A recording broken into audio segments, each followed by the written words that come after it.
नमस्कार, आप देख रहे हैं बहस का नंबर 1 शो ताल ठोक के और मैं हूं आपके साथ अनुराग मुस्कान।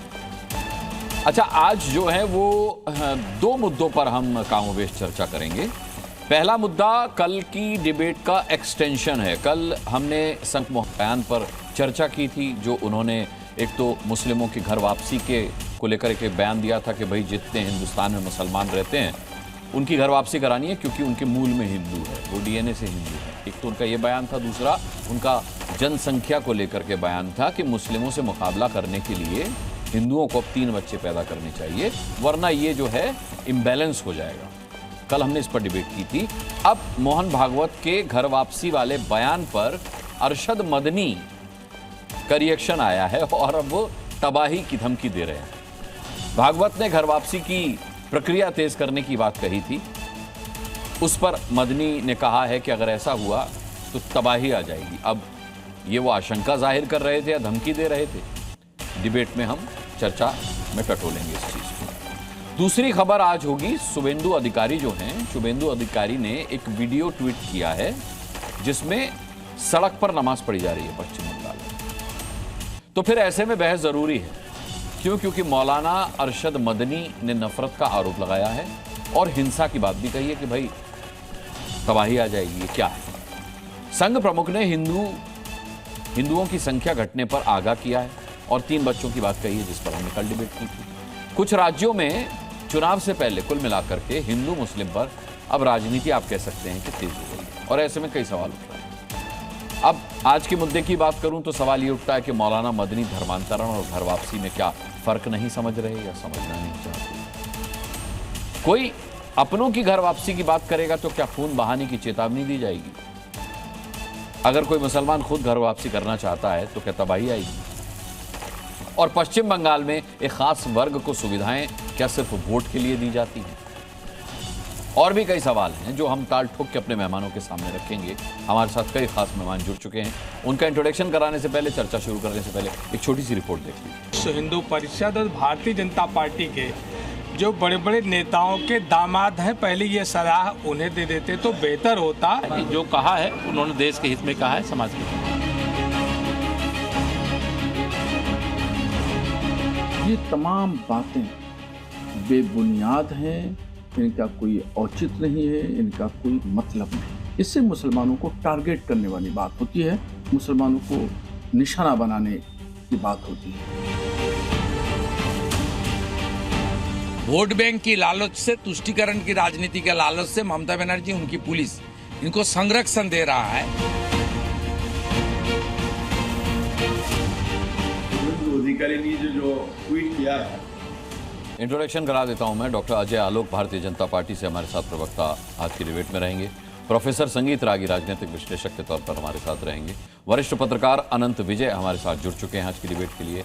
समाजवादी पार्टी के प्रवक्ता तारिक खान हमारे साथ आज की डिबेट में रहेंगे। टीएमसी की नेता सोफिया खान जुड़ चुकी हैं आज की डिबेट के लिए। इसके अलावा मुस्लिम पर्सनल लॉ बोर्ड यूपी के अध्यक्ष हमारे साथ नूर अहमद अजहरी साहब यहाँ स्टूडियो में मौजूद हैं और MIM के प्रवक्ता डॉक्टर अब्दुल मनन हमारे साथ आज की डिबेट का हिस्सा होंगे। इसके अलावा आम आदमी पार्टी के प्रवक्ता अनिल झा आज की डिबेट में हमारे साथ रहेंगे।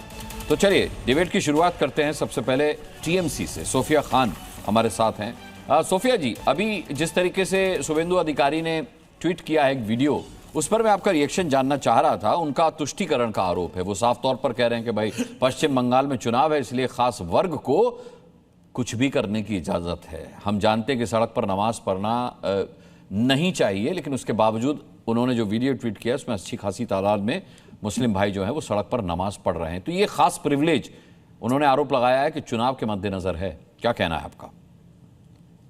नमस्कार, आदाब और रमजान मुबारक आप सभी को। आपको भी। देखिए, सबसे पहले तो ये बहुत ही विपत्तिजनक बात है कि अगर इस तरीके से कभी भी बंगाल में, क्या मुझे लगता है पूरे देश में कभी ऐसा नहीं हुआ। नमाजें जो है सड़कों पर कई सालों से, इनफैक्ट मुझे लगता है आजादी के बाद से ही पढ़ी जा रही है, तो कभी भी ऐसी समस्याएं जो है देखने को नहीं मिली। यहाँ के जो बंगालीज हैं वो काफी प्रोग्रेसिव माइंड के हैं, तो इसी बंगाल के जमीन पर हर तरीके के हर धर्म का फेस्टिवल। सोफिया जी, सड़क पर नमाज पढ़ी क्यों जाएगी? ये भी तो एक सवाल है ना, पढ़ी क्यों जाएगी? बोलने दीजिए ना। नहीं आप बोलिए, आप ही से लॉ एंड पूछ ऑर्डर रहा आ हूँ। जाएगा, ठीक है, कानून बना दीजिए। संविधान से अगर ये आ जाएगा कि नहीं पढ़नी है तो नहीं पढ़नी है, बिल्कुल मुसलमान मानेंगे। अगर संविधान से आ जाएगा दुर्गा पूजा रास्ते में नहीं होना चाहिए, कोई पूजा का भसान रास्ते में नहीं होना चाहिए, तो बिल्कुल हिंदू भी मानेंगे। अगर ये संविधान से आ जाएगा लिखा हुआ कि नहीं पढ़ना है, तो obviously we will abide by the law. Obviously जितने भी लॉ अबाइडिंग सिटीजन है वो बिल्कुल मानेंगे। लेकिन जब ये लॉ नहीं, संविधान मान लेंगी ममता दीदी, सबसे बड़ा सवाल है वो कोर्ट नहीं मानती, हाई कोर्ट नहीं मानती, सुप्रीम कोर्ट नहीं मानती, सोफिया जी संविधान मान लेंगी वो? बीच में काट दे रहे भाई, नहीं काट नहीं रहा, मैं तो बात कर रहा हूँ। जब 1 मिनट का समय है उसमें भी आप खा जाएंगे। नहीं 1 मिनट का नहीं, मैं ज्यादा समय दूंगा आपको। पूजा देखिए, रस्तों में पूजा हम करते हैं, भसान के लिए रस्तों में हम निकलते हैं, नाचते गाते झूमते, इवन जो घरेलू शादियां होती है शादी में लोग निकलते हैं। अभी अब सड़कों पे ये तो हमारे कह सकते हैं संस्कृति और परंपरा में जुड़ चुका है, तो ये सारी चीजों में आपत्ति करना ये कौन सी बड़ी बात, कौन सी ये आज नई बात हो गई कि भाई ये तो यूपी नहीं है ना, यूपी में तो आपकी ईद की नमाज भी सड़कों पर नहीं पढ़ने दिया जा रहा है। ठीक है, चलो उसके लिए भी मुसलमान ने कोई आपत्ति नहीं की, चुपचाप से अगर योगी जी ने कह दिया उसको मान लिया। कह दीजिए एक भी लोगों ने दंगा किया, एक भी उदाहरण बता दीजिए लोगों ने नहीं माना ना, तो आप ले आइए ऐसा कानून, आप जो है संविधान बदल दीजिए कि भाई सड़कों पर कोई भी धर्म का पालन नहीं होगा, कोई भी फेस्टिवल, ना क्रिसमस मनाया जाएगा, ना पूजा किया जाएगा, ना दुर्गा पूजा सड़कों में होगा। घरों को छोड़कर, मंदिरों को, मस्जिदों को छोड़कर कहीं भी कोई धर्म के फेस्टिवल का पालन नहीं होगा। तो हम मुसलमान, जितने भी मुसलमान हैं, मानने को तैयार हो जाएंगे, या जो भी लोग हैं। मैं ये दावे के साथ कहती हूँ, खासकर बंगाल के मुसलमान, हिंदू, सिख, ईसाई, अगर कोई ऐसा लॉ आ जाता है, कानून आ जाता है, तो हम बिल्कुल मानने के लिए तैयार है। हाँ, लेकिन इसको राजनीतिक रोटी चमकाने के लिए आप वीडियो लेकर उधर जाकर आपने कोई ट्वीट नहीं किया, आपने कुछ भी किसी रमजान के पर्व के लिए, लेकिन अगर आप सत्ते पर आना चाहते हैं तो बंगाल में 30% जो है मुसलमान रहते हैं। शुभेंदु अधिकारी की बात कर रही हूँ, तो शुभेंदु बाबू क्या 30% मुसलमानों को ताक पर रख के यहाँ पे चीफ मिनिस्टर बनना चाहते हैं क्या?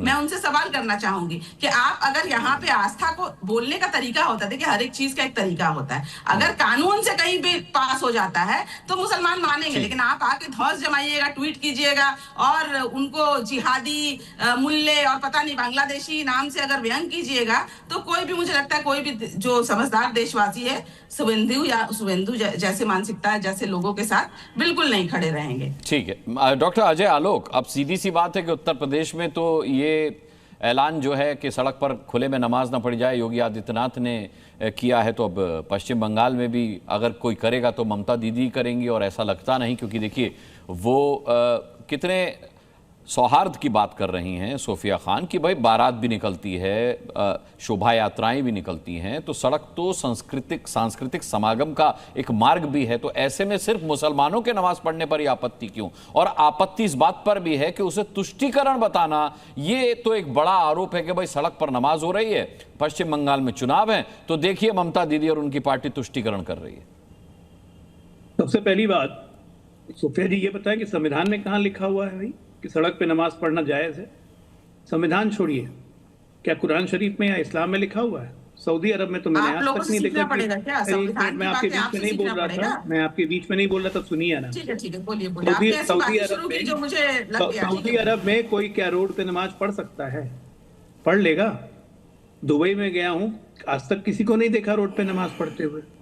मैं कतर भी गया हूँ, आज तक रोड पे नहीं देखा किसी को नमाज पढ़ते हुए। ये पश्चिम बंगाल में उसको और नमाज पढ़ने को जोड़ के नमाज पढ़ने क्यों प्रोग्रेसिव बात की है मैंने, सिर्फ मुसलमानों को प्रोग्रेसिव बात नहीं है, प्रोग्रेसिव नहीं है, आपकी सोच रेट्रोग्रेसिव है, ये धौंस है, ये धौंस है कि पश्चिम बंगाल में हम पढ़ेंगे क्या करना, मुसलमान के पालन करेंगे, ये धौंस है आपकी, ये धौंस है, यही धौंस को तो खत्म करना है। नहीं, बिल्कुल नहीं। जैसे उत्तर प्रदेश में खत्म कर दिया, बिहार में खत्म कर दिया, जो गलत है वो गलत है। मुसलमान की बात नहीं रखी, तो सही बनाने की कोशिश मत कीजिए, उसमें संविधान का सहारा मत लीजिए, ये गलत है। आप प्रनाउंस करना चाहते हैं, हाँ ठीक है, 1000 मुसलमान रोड पे बाहर निकल के नमाज पढ़ रहा है, आप क्या प्रनाउंस करना चाह रहे हैं? आप क्या प्रनाउंस करना चाह रहे हैं कि देश आपके हिसाब से देश चलेगा? पहली बात, जानबूझ के तुष्टीकरण की नीति के तहत पुलिस उसको मना नहीं करती है, ये कायदे से नहीं होना चाहिए। और उसको आप जोड़िएगा कि शादी ब्याह में लोग रोड पे क्यों निकलते हैं, दुर्गा पूजा में रोड पे क्यों निकलते हैं? दुर्गा पूजा, रामनवमी के प्रोसेशन को बंगाल में रोक दिया आपने, और उसका कह रही है कि रोड पे क्यों निकलते हैं? डर के मारे लोग दुर्गा पूजा नहीं कर पा रहे हैं, इसी मुस्लिम सरकार कुछ नहीं कर रही मुसलमानों के द्वारा। यहाँ बैठ के जस्टिफाई कर रही है। दुर्गा पूजा से ज्यादा दिन नहीं, बस 2 महीने बंगाल में किस ज्यादा दुनिया भी में नहीं, रहते 2 हैं? महीने किस और व्हाट्सएप यूनिवर्सिटी से पढ़ाई की है आपने भाई? और बस किस व्हाट्सएप 2 महीने यूनिवर्सिटी से कर पढ़ाई लीजिए की जो है? करना है, ठीक है ना। और एक बात बता देता हूँ, देश विदेशों से लोग आते ये हैं। किस ये दुर्गा करके पूजा आप की कोई बात इस्लाम कर का रहे महिमा हैं? मंडन नहीं कर दुर्गा रही पूजा में हैं। मुसलमान आप इस्लाम की आस्थाओं के खिलाफ जा रही हैं। आप इस्लाम में अपनी कहीं नहीं नफरत लिखा है कि की रोड पे आप राजनीति नमाज तक पढ़िए, रखिए। दिल्ली कहीं तक नहीं सीमित लिखा हुआ है चलिए, इस्लाम ठीक के है, रोड पे ठीक नमाज है। पढ़े। बंगाल में हम बड़े और ये खुश हैं। धौंस देना बंद, अब धौंस पे कोई नहीं आने वाला है। बंद कीजिए। ये देश धौंस आपका पूरे नहीं देश में है। खत्म कर दिए ना। देश अकेले आपका रास आप भाजपा बंगाल वालों का को ही नहीं खत्म ठीक है, ठीक है, देश ठीक है। अब झगड़ा बंद कीजिए, अब दूसरे मुद्दे पर आता हूँ। ठीक है, अब दूसरे मुद्दे पर आता हूँ। नूर अहमद अजहरी साहब हमारे साथ हैं। देखिए, एक धमकी जो है वो अभी डॉक्टर अजय आलोक ने दी कि 2 महीने और 2 महीने और जो मन में आ रहा है वो कीजिए 2 महीने बाद। और एक धमकी, हालांकि ये धमकी बिल्कुल अलग है, ये मुझे उम्मीद करता हूँ कि कानून और व्यवस्था को ध्यान में रखते हुए कही गई बात है। कोई भी गैर कानूनी बीजेपी के प्रवक्ता तो बात करने की का बयान देंगे नहीं। लेकिन ये जो अरशद मदनी साहब ने कहा कि तबाही आ जाएगी अगर घर वापसी की कराई गई या उसकी कोशिश की गई, धर्मांतरण की बात नहीं की है मोहन भागवत ने, अजहरी साहब घर वापसी की बात की है। इसमें तबाही की धमकी। धर्मांतरण और घर वापसी में फर्क क्या है? घर वापसी अपनी मर्जी से होती है, धर्मांतरण जबरन कराया जाता है। घर वापसी, उन्होंने कहा मुसलमानों की घर वापसी कराएंगे, हमने सुना है उनको। मैंने पहले भी सुना उन्हें, कुछ दिन पहले बहुत अच्छी बातें कर रहे थे हिंदू और मुसलमानों को लेकर के। लेकिन मैं समझता था शायद अब आरएसएस का जो वो है नज़रिया बदल गया है, क्योंकि मैं पहले से जानता था कि आरएसएस की बुनियाद, आरएसएस का जो ढांचा है, ये मुसलमानों को मिटाने के लिए ही तैयार हुआ है। इसका क़याम ही मुसलमानों के लिए हुआ है। मैं इसको खूब जानता हूँ। लेकिन पिछले दिनों की बातें सुनकर के हम लोगों ने सोचा शायद आरएसएस में बदलाव हुआ है। लेकिन जब अभी कल बयान जब सुना है हमने मोहन भागवत जी का, तो हम समझ गए कि उसी ढांचे पर आए हैं वो, अपने उसी तरीक़ेकार पर दोबारा से आए हैं वो। और मैं उन्हें बहुत अच्छा आदमी समझ रहा था। मैंने कल सुन करके ये लगा कि ये बवाली आदमी है, ये देश में बवाल करना चाहते हैं, ये देश को तोड़ना चाहते हैं। देश में नफरतें पहले से ही बांटते आ रहे हैं, उन नफरतों को और आग देना चाह रहे हैं। तो मैं बहुत खुलकर के कह रहा हूं, मैं जिस तरह से वो हमें धमका रहे हैं, डरा रहे हैं, जिस तरह से वो बातें अपनी कर रहे हैं, हमने करबला भी देखा है, हमने कैसरो केसरा भी देखा है, हमने मंगोलों को भी देखा है, हमने तातरियों को भी। आप जौनपुर के मुसलमानों को देखा अपने, जो दुबे और तिवारी लिख रहे हैं, जो अपनी मर्जी से घर वापसी कर रहे हैं, उन्हें भी देख लीजिए एक बार। अरे हम मोहन भागवत को भी देख लेंगे। नहीं, अरे तो देख लेने की धमकी दे रहे हैं, देख लेंगे, बिल्कुल धमकी आप समझ लीजिए इसे। नहीं, मतलब मुसलमानों को आप खुले तौर से क्यों देख लेंगे कि हम किस बात पर देख कहना चाह रहे हो, आप मुसलमानों की शिनाख्त छीनना चाह रहे हो, पहचान छीनना चाह रहे हो, क्या ये बात गलत है? अच्छा, मुझे एक बात बताइए, क्या दुबे आपकी पहचान है, क्या तिवारी आपकी पहचान बिल्कुल है? नहीं, बिल्कुल नहीं। तो फिर जौनपुर के तमाम मुसलमान घर वापसी का मतलब सुनिए, घर दुबे और वापसी तिवारी लिखने लगे हैं। अनुराग जी घर वापसी कर रहे हैं। किसने की है मालूम? वसीम रिजवी ने की है। अच्छा, उसको कहते हैं घर वापसी। मतलब मजहबी शिनाख्त छीन लेना, मजहबी तौर से किसी को नापैद कर देना, ये मोहन भागवत का जो उनके ख्याल हैं, जो तरीक़ेकार है, जो उनका बोलना है, यही कहलाता है। उन्होंने गलत बोला है। उन्हें पूरे मुल्क के मुसलमानों से, पूरी दुनिया के मुसलमानों से माफी मांगनी चाहिए। बहुत जिम्मेदारी के साथ मैं कह रहा हूं। ठीक है, मैं प्रोफेसर संगीत, मैं अजय आलोक आता हूं आपके। अच्छा, हाँ बोलिए। अच्छा बोलिए। हाँ, सबसे पहली बात, नूर अहमद साहब को यह समझना चाहिए कि वहां पे मोहन भागवत जी कोई मुसलमानों से बात नहीं कर रहे थे कि मुसलमानों से माफी मांगेंगे। और दूसरी बात, नूर अहमद साहब जब करबला हुआ था, अरे सुनिए ना, उन्होंने कहा कि घर वापसी करवानी चाहिए। उन्होंने कहा कि घर वापसी करवानी चाहिए, जिसको ना करना घर वापसी की बात की है। अरे एक मिनट सुन लीजिए, उसके बाद आप पे चिल्लाइएगा मुझसे। उन्होंने घर वापसी की बात कही, जिसको नहीं करना ना करे। बंदूक की जोर पे तो घर वापसी करवा नहीं रही है, तलवार की धार पर। हाँ, तलवार की धार पे आपके पूर्वजों ने जरूर किया। आप अपने कुछ भी बोलो, और आपके पास तर्क है। मुसलमान बोल दे तब हफाजत के लिए क्या बात है भाई?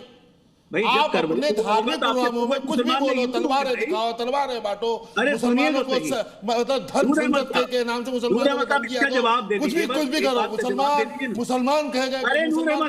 लगातार बोलिएगा तो कर रहा है ये साहब, लगातार बोलिएगा तो कैसे जवाब दीजिएगा?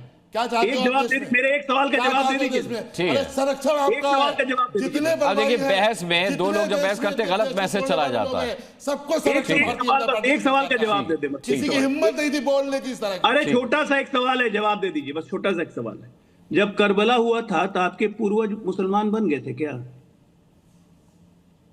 हिंदू ही थे ना जब करबला हुआ था? तो करबला आपने कहा करबला से क्या लेना भाई? अरे तलवार की नोक पे आपके पूर्वज मुसलमान तलवार की नोक कोई तलवार की नोक नहीं दिखा रहा है, जिसको भारत में हिंदू ही नहीं होता, वो कर रहा है। ये इस्लाम का तरीका ही नहीं है जो आप बोल रहे हो। और जंगों में तलवार आपने भी दिखाई है, हमने ही नहीं। जंगलों में जिस दौर में जो हथियार रहे वो इस्तेमाल मुसलमान बना दिया था। करबला आप लोग को पूर्वजों ने नहीं देखा जब करबला हुआ था? भाई करबला भारत का हिस्सा नहीं है। करबला ठीक है। संगीत रागी आपके सामने है। संगीत रागी मोहन भागवत को कह रहे हैं कि मुसलमानों से माफी मांगनी चाहिए घर वापसी की, जो उन्होंने बात कही है। संगीत रागी। मोहन भागवत जी उन हिंदुओं के से अपील कर रहे हैं जो डर से, भय से, बलात्, लोभवश किसी समय पर हमारे पूर्वज जो थे वो मुसलमान बन गए थे। जब आक्रांता आए तो ये तो पूरा इतिहास है कि लाखों लाखों हिंदुओं को कत्लेआम किया, हमारे मंदिरों को तोड़ा। उन मलेच्छों ने बहुत सारे हिंदुओं को धर्म परिवर्तन कराया, इसीलिए तो हम उनको बर्बर बोलते थे, असभ्य बोलते थे। वो असभ्य संस्कृति का रिप्रेजेंट भी करते थे। वो कबीलाई थे, वो एक सभ्य समाज के तो थे नहीं। आपको क्या लगता है कि ये गजनी, गोरी, ये सब सभ्य समाज के हिस्से थे? सभ्य समाज के हिस्से तो थे नहीं, इसीलिए हमारे पूर्वजों ने उनको मलेच्छ कहा। सब वो आपके लिए भगवान है। मलेच्छों की संस्कृति थी वो। नहीं, जो आक्रांता है उसे तो आक्रांता ही अजहरी साहब कहा जाएगा। मतलब मुझे लगता है कि बाबर को तो आप भी आक्रांता मानेंगे। तो आप क्या पता आपको? दूसरी बात सुन लीजिए। मैं पूरी दुनिया के लिए बोल रहा हूं कि इस्लाम कभी भी संवाद की भाषा नहीं समझता। इस्लाम तलवार के बल पर पैदा हुआ है और बाहर गया है। सब जगह तलवार के बल पर शक्ति के सहारे गया है, तो वो तलवार की ही भाषा मानता है। आप शक्ति से उससे निपटेंगे। अजहरी साहब बात पूरी हो जाए। अमेरिका से इस पर मैं तारिक भाई का रिएक्शन लूंगा। जरा बात पूरी हो जाए, इस पर मैं तारिक भाई का रिएक्शन लूंगा, बढ़िया रहेगा। और दूसरी अच्छा रुक जाइए। संगीत रागी को साबित करना पड़ेगा कि संगीत रागी खत्म कर ले। संगीत रागी जरा खत्म कर ले अपनी बात। हाँ, साउथ ईस्ट एशिया में इस्लाम ट्रेड के थ्रू गया, इसलिए वहां का इस्लाम आपको मॉडरेट इस्लाम मिलेगा। बाकी जगह पूरी दुनिया में इस्लाम तलवार के बल पर है, इसलिए उसका स्वभाव आक्रामक है। ये बहावी, देवबंदी, ये सारे आक्रामक हैं। आप इनसे संवाद करेंगे। आप हम किसी के धर्म पर उंगली नहीं उड़ाते भाई। आजा, वही मैं कह रहा हूँ। अरे अजहरी साहब कागज देता हूँ, लिख लीजिए। ये कागज ले लीजिए, लिख लीजिए इनके पॉइंट्स, जो फिर बोल लीजिएगा। लीजिए। नहीं हम ऐसे ही। ठीक है, संगीत रागी बात खत्म कीजिए। उसके बाद देखिए, और जल्दी खत्म कीजिए। जैसे खिलाफत आंदोलन के समय जब गांधी जी थे तो सारे अली ब्रदर्स ने उनकी बड़ी बड़ाई की, बहुत उनकी प्रशंसा की। और जब खिलाफत आंदोलन के सब असहयोग आंदोलन विड्रॉ कर दिए तो इन्हीं अली ब्रदर्स ने कहा कि एक गिरा से गिरा हुआ मुसलमान भी जो है वो गांधी से बेहतर इंसान है। तो ये मुसलमानों की मानसिकता है, आप उनको कतई संवाद से समझा नहीं सकते हैं। इस्लामिक मानसिकता और कट्टरवाद, ठीक है संगीत रागी, मैं इस पर रिएक्शन लेता हूं तारिक खान का।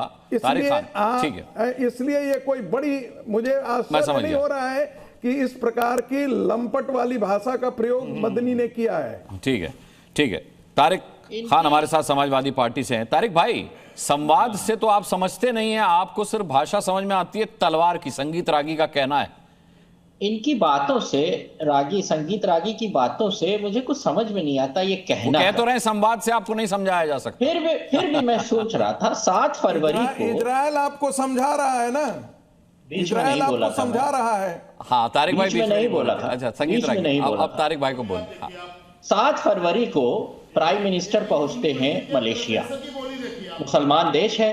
तलवार लेके गए थे, तलवार लेके पहुंचे थे, कट्टा लेके पहुंचे थे कि बंदूक लेके पहुंचे थे, कि खुरपी लेके पहुंचे थे कि ब्लेड लेके पहुंचे थे, क्या लेके पहुंचे थे? या वहां के लोगों ने कौन सा चाकू से स्वागत किया था उनका? भाई संवाद ही तो हुआ होगा, पीएम बैठे होंगे, बात किया होगा। यहां से जब जर्मनी जाते हैं तो सऊदी में रुकते हैं, ऐसे पप्पी लेते हैं शेख को, मोदी साहब ऐसे गाल लड़ा के और शेख लोग करते हैं, चुम्मी लेते हैं। अरे भाई समाधि तो करते होंगे बैठ के चुम्मी लेने के बाद, कि दोनों लोग वो लोग कहते होंगे हम चाकू मारेंगे, चाकू लाएंगे, चाकू लाएंगे। अच्छा तर्क है ये, या चाकू लेके आए थे। अच्छा एक ये जवाब हो गया। दूसरा इन्होंने कहा कि अभी बीजेपी के प्रवक्ता ने कहा कि मोहन भागवत साहब बात कर रहे थे, मुसलमानों से तो बात कर नहीं रहे थे, तो मुसलमानों से क्यों माफी मांगे, या कुछ गलत उन्होंने नहीं कहा, जायज बात। Very good, very good. In the same way Mohan Bhagwat भी हिंदुओं से नहीं बात कर रहे थे, वो तो मुसलमान से बात कर रहे थे। अरशद मदनी, तो क्या गलत कहा? अरशद मदनी, अरशद मदनी भी मुसलमानों से बात कर रहे थे। तो अगर एक तरफ मोहन भागवत साहब सही कह रहे थे, हिंदुओं से बात कर रहे थे, मुसलमानों से बात नहीं कर रहे थे, अपनी बात कह रहे थे, ठीक है भाई। ऐसे ही अरशद मदनी भी ना कुछ गलत कहे ना मोहन भागवत गलत कहे, बात खत्म हो गई, चैप्टर क्लोज हो गया। तो मतलब अरशद मदनी अगर किसी से बात नहीं कर रहे थे, अपनी कौम से बात कर रहे थे और तबाही की बात कर रहे थे, तो क्या मतलब आह्वान कर रहे थे तारिक भाई, तबाही का आह्वान कर रहे थे क्या? मतलब क्या इशारा क्या था उनका? नहीं, पहले इस बात को क्लियर हो जाना चाहिए कि अरशद मदनी किससे बात कर रहे हैं। और अगर कोई भी वायलेंस की बात करता है तो हमारी पार्टी या हम लोग उसके साथ नहीं। लेकिन अगर आप ये बात कहेंगे कि इतनी, अच्छा मोहन भागवत साहब भी थोड़ा सा मुझे कंफ्यूज लगा। एक तो पहले आप कहते हैं कि हिंदू मुसलमान सब एक ही डीएनए है, एक ही है, भाई हैं। अरे भैया जब भाई, और पूजा पद्धति अलग हो गई। अभी जब 100 साल पूरा हुआ तो यही बात उन्होंने दोहराई कि इनकी पूजा पद्धति अलग है, हम लोग नमाज पढ़ते हैं। भैया हमने मान लिया, तारिक खान नमाज पढ़ता है, अनुराग मुस्कान हाथ जोड़ के पूजा करते हैं, हम लोग सब हिंदुस्तानी। अभी 10 दिन पहले, 100 दिन पहले, 50 दिन पहले ये कह रहे थे, अब कह रहे हो डंडा मारो, कन्वर्ट कराओ। अच्छा भैया कन्वर्जन की बात नहीं की है, नहीं देखिए सुनिए, ना घर वापसी की बात की है, कन्वर्जन की बात नहीं की, डंडा मारने की बात भी नहीं की है। धर्मांतरण मैं यही कह रहा हूं, देखिए स्क्रीन पर भी चला रहा हूं मैं, धर्मांतरण और घर वापसी में अंतर समझिए। यही भूल मदनी साहब से, यही भूल आप कर रहे हैं तारिक भाई। अरे सरकार, आप अपने धर्म से प्यार करते हैं, हाँ या ना? हाँ बिल्कुल करता हूं भाई, करता हूं, मैं तो करता हूं। हाँ। मैं उसको फॉलो भी करना चाहता हूं, वही तो अरे मोहन भागवत कह रहे हैं आपका भी धर्म वही है जो मेरा है, आपको घर वापसी करनी है। उनके कहने का मतलब ये है कि हिंदुस्तान में रहने वाला मुसलमान अरब से नहीं आया, वो कन्वर्ट हुआ है। अरब से आया? कौन कह रहा है? मैं तो कभी नहीं कहता मैं अरब से आया। मेरे पूर्वज यहीं के रहे और कन्वर्ट हुए, ये सारी बातें मान ली जाती हैं जो मोहन भागवत साहब कहते हैं। उसके बाद भी आप ऐसी बातें करते हैं जिससे आग लगे, जिससे आपसी मतभेद और बढ़े, ताकि वोटों का फायदा मिले। चुनाव आ रहे हैं जो बॉर्डर के एरिया है वहां पर चुनाव आ रहे हैं। अजीब और गरीब बयान है। अमित शाह एक ट्वीट कर देते हैं, मैं ये भी बता रहा हूं कि मुसलमानों की आबादी 24% हो गई, पता ही नहीं, ट्वीट डिलीट करना पड़ा, बेइज्जती हुई नहीं। योगी साहब कह देते हैं 60 करोड़ थी 11वीं सदी में हिंदुओं की आबादी। एंगस मेडिसन को पढ़ लीजिएगा, बहुत बड़े एक रिसर्चर हैं। एंगस मेडिसन ने कहा कि उस वक्त दुनिया की आबादी 30 करोड़ थी, पूरी दुनिया की। तब बता दिया खाली हिंदू भारत में 60 करोड़ थे। तो ये इस तरीके की बातें कर आप सिर्फ आग लगाना चाहते हैं, हिंदू मुसलमान को लड़ाना चाहते हैं। रहने दीजिए प्यार से। अनंत विजय को लाते हैं। अनंत विजय जी, ये आग लगाने वाला बयान किसने दिया है? मोहन भागवत ने दिया है, अरशद मदनी ने दिया है? कौन आग लगा रहा है? दोनों की भाषा देखेंगे तो आपको स्वतः स्पष्ट हो जाएगा कि आग लगाने का काम कौन कर रहे हैं। मोहन भागवत ने तो बहुत अच्छी तरह से भारतीय परंपरा के हिसाब से उन्होंने कहा घर वापसी कराने का प्रयत्न किया जाएगा। ये तो कहा नहीं धर्मांतरण, तो तारिक खान और यहाँ बैठे हुए लोग उसको घर वापसी को कन्वर्जन करें। घर वापसी कभी भी कन्वर्जन नहीं होता, ये सब स्पष्ट हो गया था डिस्कशन के पहले ही। और आग लगाने वाला बयान तो अरशद मदनी दे रहे हैं, जो कह रहे हैं कि 25 करोड़ मुसलमान और 6 करोड़ ईसाई और पता नहीं जाने क्या क्या। थोड़ा ये गड़बड़ा गए हैं मुझे लगता है, पहले भी इस तरह के बयान देते रहे मुझे लगता है बिना सोच समझ के ये बात करते हैं, और जो 70 साल में नहीं हुआ वो अब नहीं होने देंगे, किसी ने आवाज नहीं उठाई, माँ का दूध पिया है, छठी का दूध याद दिला देंगे। पता नहीं दूध क्यों इनको इतना याद आता है, मुझे समझ में नहीं आता। लेकिन उम्र हो गई है, इनको ये अवस्था नहीं है कि इस प्रकार ये मुसलमान नवयुवकों को बरगला करके उकसा करके इस तरह के कहीं कुछ करवा देंगे।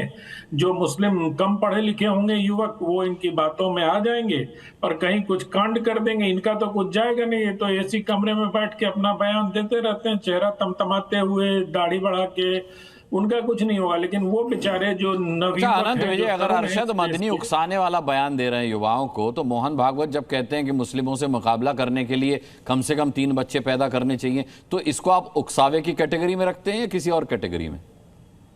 अनुराग जी, मुझे नहीं याद पड़ता कि मोहन भागवत ने कभी ये कहा कि मुसलमानों से मुकाबला करने के लिए आप 3 बच्चे पैदा भाई करो। तो किस जनसंख्या असंतुलन की वो बात कर रहे हैं, बताइए? किस जनसंख्या असंतुलन की वो बात कर रहे हैं? वो असंतुलन से भी अधिक वो कहते हैं कि इस प्रकार के रिसर्च हैं कि जहां 3 बच्चे से कम होता है वहां का समाज समाप्त हो जाता है। चीपर बाय प्राइस एक किताब है, वो उसको भी पढ़ के उसको अभी मुंबई में उन्होंने कोट किया, और जब उन्होंने 2.1 जब जो हमारा रेट ऑफ बर्थ है उसको उन्होंने एक्सप्लेन किया, तो ये बताया कि 2.1 का 0.1% तो कोई आदमी हो नहीं सकता, उसको 1 ही माना जाएगा। तो बहुत लंबी, और ये मुंबई में संघ शताब्दी समारोह में मोहन भागवत जी, चाहे मुंबई हो, चाहे बेंगलुरु हो, चाहे एक बार आपको मोहन भागवत जी का बयान सुन लेना चाहिए था। वहां भी बहुत कायदे से उन्होंने इस बात को स्पष्ट किया, लेकिन अब इसको मुसलमानों से मुकाबले में जोड़ दिया जाए तो अच्छा, मैं आपको आनंद विजय जी, आपकी जानकारी के लिए मोहन भागवत साहब का पूरा बयान चला देता हूं मैं कि उन्होंने क्या कहा था। देखिए, सुनिए। भारतवर्ष के प्रत्येक नागरिक ने यह देखना चाहिए कि अपने घर में 3 होने चाहिए। ये देश की दृष्टि से कह रहा हूं, इसके लिए नई पीढ़ी को तैयार करना चाहिए। जन्म दर कम होने की बात है तो वो सबका कम हो रहा है। हिंदुओं का पहले से कम था तो ज्यादा कम हो रहा है, बाकी लोगों का उतना कम नहीं हो रहा था, तो आज उनका ज्यादा दिखता है। अब हिंदू और बाकियों की वो बात कर रहे हैं, अब जाहिर सी बात है बाकी में कौन आते हैं। अब अनुराग जी देखिए कितना उन्होंने हिंदू मुसलमान के पैरिटी की बात की है। उन्होंने कहा कि मुसलमानों के जन्म दर में या उसमें कमी उतनी नहीं आई है जितनी हिंदू में आई, इसलिए उनका ज्यादा दिखता है आपको। ठीक है, इसलिए उन्होंने हिंदू समाज से ये अपेक्षा की, और उन्होंने बहुत स्पष्ट शब्दों में ये कहा है कि भारतवर्ष के प्रत्येक नागरिक से ये अपेक्षा की जाती है, और वो अपेक्षा हिंदुओं से 3 बच्चे करने की और मुसलमानों से भी 3 बच्चे करने की। जहां 6 हो रहे हैं, जहां 9 हो रहे हैं, जहां 12 हो रहे हैं, जहां 3 शादी से 9 बच्चे हो रहे हैं, उनको भी धैर्यपूर्वक जनसंख्या नियोजन सबसे बड़ी चीज है। तो मुझे लगता है कि मोहन भागवत जी के बयान को अगर ठीक से समझा जाए और शब्दों पर गौर किया जाए तो वैमनस्यता नहीं बल्कि एक राष्ट्र निर्माण की दिशा में दिया गया एक बयान आपको नजर आएगा। ठीक है, डॉक्टर अब्दुल मन्नान है मेरे साथ, MIM के स्पोक्स पर्सन। मैं उनका रुख करूं, लेकिन उससे पहले अनिल झा के पास में जाता हूं, आम आदमी पार्टी से हमारे साथ हैं। अनिल झा, आपने आकलन किया मोहन भागवत साहब के बयान का? ये कहा जा रहा है कि भाई राष्ट्र निर्माण में दिया गया बयान है, तो आपको लगता है अनिल झा ये राष्ट्र निर्माण में दिया गया बयान है कि जनसंख्या असंतुलन को दूर करने के लिए 3 बच्चे पैदा किए जाएं? और दूसरा बयान, मुसलमान जो है हिंदुस्तान के, उनके DNA में हिंदू है, सनातन है, तो कहीं ना कहीं उनकी अब घर वापसी के प्रयास किए जाएंगे। संघ का जो दृष्टिकोण है वो है अखंड भारत का। अखंड भारत की कल्पना है। अखंड भारत की कल्पना में बांग्लादेश के हिंदू भी आते हैं, पाकिस्तान के हिंदू भी आते हैं और अफगानिस्तान के हिंदू। अरे वहां हमारी सरकारें नहीं है महाराज। मुझे लगता है, सुनिए वहां हमारी सरकारें नहीं है, वो देश अलग है। सर, अखंड भारत की कल्पना और हकीकत, कल्पना और हकीकत में फर्क है। सर अनुराग जी, जो बच्चा गोद में है पहले उसकी चिंता करनी है, जो पेट में है उसकी चिंता नहीं करनी है। हाँ। जो आएगा उसकी चिंता करेंगे। जो बच्चा गोद में है, जो लाखों हिंदू बांग्लादेश के अंदर प्रताड़ित हो रहे हैं, उसको लेकर के भारत सरकार और संघ का भी दृष्टिकोण साफ होना चाहिए कि वे बिल्कुल कैसे सुरक्षित रहें। पाकिस्तान के हिंदू जो विलुप्त हो रहा है उसके लिए भी उनको भी चिंता करनी चाहिए। और इसके अलावा 1 लाख स्कूल बंद हुए हैं पिछले 11 वर्षों में। पूरे उत्तर भारत में सबसे ज्यादा स्कूल बंद हुए हैं। वो सभी हिंदू बच्चे थे। 80% बच्चे उस हिंदू जो पढ़ते थे उन स्कूलों में, वो स्कूल बंद हो गए हैं। मेरा ये कहना है कि अखिल भारतीय दृष्टिकोण जो है संघ का, बहुत पुराना संगठन है, सांस्कृतिक संगठन है, अपने स्तर पर काम करता है, लेकिन आज के संदर्भ में आप बताइए क्या संभव है देश के 18-20 करोड़ मुसलमानों को आप कह रहे हैं कि घर वापसी कर ले? कोई कल्पना है इस बात की? अच्छा, मदनी ने उन्हीं मुसलमानों को संबोधित करते हुए कहा है कि तबाही आ जाएगी, उस पर क्या कहना है आपका? किसकी तबाही आ जाएगी जी? अरशद मदनी ने कहा है कि अगर घर वापसी की प्रयास किए गए तो तबाही आ जाएगी। देखिए, अतिवाद कोई भी करता है, अतिवाद कोई भी करता है वो गलत है। मेरा मानना है किसी भी धर्म का व्यक्ति अतिवादी बन सकता है, वो गलत है। हम किसी के गलत बयानों का समर्थन नहीं कर रहे हैं। कौन कह रहा है कि हम लोग किसी के अतिवाद इस प्रकार के बयानों का समर्थन कर रहे हैं? हम बिल्कुल भी समर्थन नहीं कर रहे हैं, लेकिन हम चाह रहे हैं कि भारत के अंदर सबसे पहले हिंदुओं के बच्चों को जो स्कूल बंद हो रहे हैं उन स्कूलों को पुनर्निर्माण किया जाए, उन्हें पुनः खोला जाए, उन बच्चों की शिक्षा व्यवस्था बात की जाए। अरे देश में प्रधानमंत्री हिंदू है, गृह मंत्री हिंदू है, अधिकतर राज्यों के मुख्यमंत्री हिंदू हैं, जैसे हमारे नेता संजय सिंह जी बोलते हैं। तो हिंदुओं को चिंता करने की बात नहीं है। हाँ, थोड़ी बहुत जो चिंता है, जो जनसंख्या की बात कही है, वो तर्कसंगत हो सकता है, लेकिन आज के संदर्भ में उपयोगी नहीं है। मोहन भागवत जी बहुत बड़े विचार, जब तर्कसंगत है तो उपयोगी भी होगा ना जी। ऐसे कैसे हो जाएगा कि तर्कसंगत है लेकिन उपयोगी नहीं? ये भी है जो हमारे नेता संजय सिंह कह रहे हैं, पहले हिंदुओं के जो बच्चों के स्कूल बंद किए गए उसमें 80% बच्चे हिंदू ही पढ़ते थे। उन बच्चों की स्थिति बहुत खराब है। हमारे भारत को बचाने के लिए जो म्यांमार बॉर्डर पे जो एक जंग लगी तारे वहां पर लगा करके एक सिपाही खड़ा करके भारत की सुरक्षा की जा रही है, उस पर भी सवालिया निशान है। इससे हिंदुस्तान खतरे में पड़ता है। मुझे लगता है बंगाल का चुनाव है, इसको एक बहस का मुद्दा बनाया जा रहा है और इस बहस के मुद्दे से हमें परे हटना चाहिए। भारत के अंदर सबसे पहले, चाहे वो हिंदू हो या मुस्लिम हो, मैं चाहता हूं संघ प्रमुख से भी मैं निवेदन करता हूं, उन सब की हाईली एजुकेशन, प्राथमिक एजुकेशन, उसकी कॉलेज की शिक्षा, उन सब पर बहुत ज्यादा काम किया जाना चाहिए। आप देखिएगा, हालांकि हाइपोथेटिकल हो सकता है ये प्रश्न कि मैं ऐसा बात कर रहा हूं, आप भी कहेंगे ऐसा कहीं हो सकता है। अरे आपकी तो सरकार है, विश्व विजेता की सरकार है, विश्व के अंदर बड़े बड़े देशों के अंदर आप हमारे प्रधानमंत्री जाते हैं, शक्तिशाली प्रधानमंत्री जैसे मीडिया और तो फिर आपने बीजेपी क्यों छोड़ दी थी? मैंने बीजेपी इसलिए छोड़ दी, कल्पनाओं से परे बात करते हैं, कल्पनाओं में रहते हैं, हाइपोथेटिकल रहते हैं। तो फिर आपके हाइपोथेटिकल प्रश्न करते हैं। तो ये आप जो कसीदे कर रहे हैं तो फिर बेईमानी हो गई हमेशा से। मेरा मैं बेचारा नहीं हुआ, मैं अरविंद केजरीवाल जी के करिश्माई व्यक्तित्व से प्रभावित हूँ। जो व्यक्ति कहता है, अब अरविंद केजरीवाल ने कहा था कि जमुना में डुबकी लगाऊंगा छठ वाले दिन, वो भी तो कल्पना ही थी। फिर 180 झीलों का शहर बनाऊंगा, वो भी तो कल्पना ही थी। रेखा जी ने भी कहा है, सारे लोगों ने कहा। अभी रेखा जी के पास समय है, अरविंद केजरीवाल का समय खत्म हो गया। रेखा जी के पास समय देखेंगे, नहीं तो फिर दिल्ली की जनता उनके भी भाग्य का फैसला कर लेगी। एलजी की सरकार है, ठीक है। मेरे पास समय की कमी है, मैं चाह रहा हूँ छोटा रिएक्शन एक बार सभी से फिर से ले लूं। सोफिया खान, 11 सालों से अब ये घर वापसी की जो बात हो रही है, ठीक है अनिल भाई आता हूँ, अनिल जी आता हूँ, ठीक है अनिल जी आता हूँ। ये जो सोफिया खान, आपने कहा कि हम पश्चिम बंगाल के मुसलमान बड़े खुश हैं दीदी के शासनकाल में, लेकिन अभी जो घर वापसी की बात है, ये पश्चिम बंगाल चुनाव से पहले ये बयार वहां तक भी बहती हुई पहुंचेगी? एक चीज काटूंगी अनुराग जी, पश्चिम बंगाल के मुसलमान नहीं, मैंने कहा पश्चिम बंगाल के हिंदू मुसलमान हर धर्म के लोग खुश हैं। अच्छा। दूसरी बात है, आप ये जो मैं काफी देर से सुन रही थी घर वापसी वाले जो मुद्दा है, बीइंग अ प्रोग्रेसिव या कह सकते हैं मॉडर्न एजुकेटेड मुस्लिम, मैं यही कहना चाहूंगी या कह सकते हैं एजुकेटेड इंडियन, हमें बहुत हुआ ये सारी जो बयानबाजी जो है ना, ये धर्म की, इधर से मैंने बोला, उधर से उसने अटैक किया, तुमने क्यों बोला, खून बह जाएगा, ये सब गलत है। मेरे हिसाब से दोनों पक्ष ही गलत है। हमें धर्म की बात और नहीं सुननी है। जो जिस धर्म में पैदा होता है, अगर मेरे पिताजी मुसलमान थे इसलिए मैं मुसलमान हूं, अगर कोई हिंदू के घर में पैदा होता है वो हिंदू होता है। 1% से लोग, कम से लोग मेरे ख्याल से कन्वर्ट करते हैं, मेरे हिसाब से बहुत कम ही लोग हैं जो कन्वर्ट करते हैं। जो जिस धर्म में पैदा होता है उसी धर्म में पैदा होता है, उनको जो सिखाया जाता है वही सीखते हैं। तो मुझे लगता है ये बयानबाजी बंद करनी चाहिए धर्म के ऊपर। हमारे देश को अभी बहुत कुछ जरूरत है, हमारे बहुत से मुद्दे हैं जिनके ऊपर अभी बहस होनी जरूरी है। अभी पूरे अंतर्राष्ट्रीय तौर पर कितनी बेइज्जती हुई देखिए ना,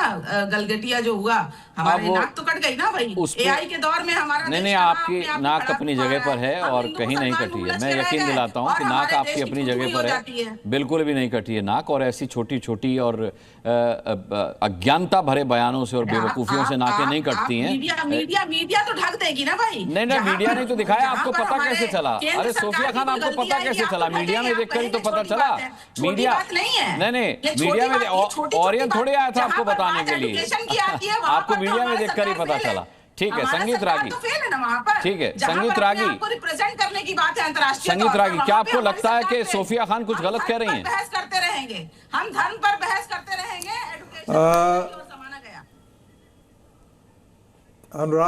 अनुराग ऐसा है कि मोहन भागवत जी किसी चुनाव की दृष्टि से कोई संभाषण करते नहीं हैं। जो उठा रहे हैं वो राष्ट्रीय। अरे लेकिन बीजेपी तो संघ के इशारे पर ही चलती है चुनावों में ना। अब वो आप देखिए, आप घुमा करके कान पकड़ रहे हैं, घुमा करके कान पकड़ रहे हैं। आप कह रहे हैं कि संघ कोई राजनीति नहीं करता, लेकिन बीजेपी की राजनीति तो संघ की धुरी पर ही घूमती है। देखिए, जो वो बात कह रहे हैं वो राष्ट्रीय महत्व का है। वो कितना सफल हो जाएगा। मुसलमानों की घर वापसी में कौन सा राष्ट्रीय महत्व है, बताइए? मुसलमानों की घर वापसी में कौन सा राष्ट्रीय महत्व है? अब मैं इसका उत्तर जरा ध्यान से सुन लीजिएगा। जब आप कहते हैं कि ये गुलाबों की वाटिका है, तो ये गुलाबों की वाटिका तभी कहते हैं जब उसमें गुलाब बहुसंख्यक होते हैं, और उसमें यदि बबूल उसको घेर ले तब आप कहेंगे कि वो कभी गुलाबों की वाटिका थी। जो आज पाकिस्तान बन गया वो कभी हिंदुओं का देश हुआ करता था। अफगानिस्तान हिंदुओं का देश हुआ करता था, बांग्लादेश हिंदुओं का देश हुआ करता था, पश्चिम बंगाल के सीमावर्ती जिले मुस्लिम बहुल जिले। मेरे पास समय की कमी है। डॉक्टर अजय आलोक के मुस्लिम बहुल जिले मोहन भागवत साहब ने भले राजनीतिक बयान नहीं दिया, लेकिन टाइमिंग, उत्तर प्रदेश में चुनाव, पश्चिम बंगाल में चुनाव, इस टाइमिंग को देख करके ये कहा जा रहा है कि विशुद्ध रूप से उनका बयान राजनीतिक फायदा पहुंचाने के लिए दिया जा रहा है बीजेपी को। देखिए, सबसे अच्छी बात यह है अनुराग जी, मैं छाती ठोक के बोलता हूं, इस बात को डिस्कोर्स में ला दिया। अभी तक तो खाली हिंदू की धर्मांतरण की बात होती थी ना, कि हिंदू को पैसे देके धर्म परिवर्तन करवा लिया, हिंदू को डरा के धर्म परिवर्तन करवा लिया। अब बाकी लोग की घर वापसी हो रही है, ये तो खुशी की बात है, सबको खुश होना चाहिए। दिक्कत क्या है? मैं खुद भी प्रयास करूंगा, तन से, मन से, धन से। चलिए, और जहां तक मदनी साहब की तबाही की बात रही, या फिर हमारे साथ अजहरी साहब थे, उन्होंने कहा देख लेंगे, तो ये धमकियों से देश चलने वाला नहीं है।